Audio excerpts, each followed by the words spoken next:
নদীর ধারে যে সরস্বতী মন্দিরের ভগ্ন স্তূপ আছে, ওটা হিন্দুদের একটা অত্যন্ত বিখ্যাত তীর্থস্থান। প্রায় 200 বছর পূর্বে একজন তরুণ গায়ক এখানে থাকতো।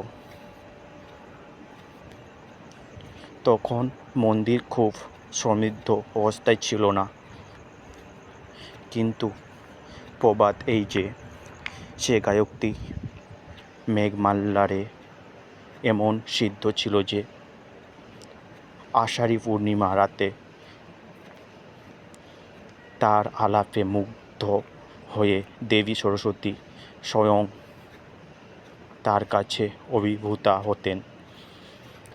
সেই থেকে এই মন্দিরে এক প্রসিদ্ধ তীর্থস্থান হয়ে ওঠে। সে গায়ক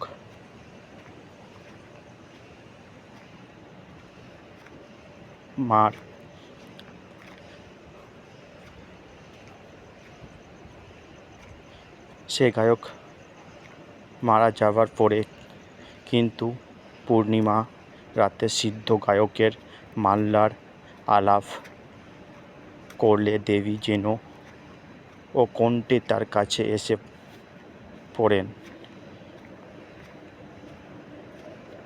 এই গুরুত্ব একবার অভ্যন্তরিক সিদ্ধান্ত গায়ক সুরদাসের সঙ্গে ওই টিভিতে উপস্থিত ছিলেন। সুরদাস মেঘমাল্লার সিদ্ধ ছিলেন।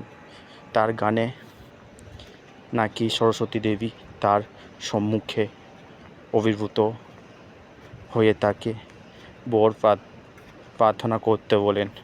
সুরদাস প্রার্থনা করেন তিনি যেন দেশের সঙ্গীতের ব্যক্তিদের মধ্যে শ্রেষ্ঠ স্থান হোক। সরস্বতী দেবী তাকে সেই বর দেন।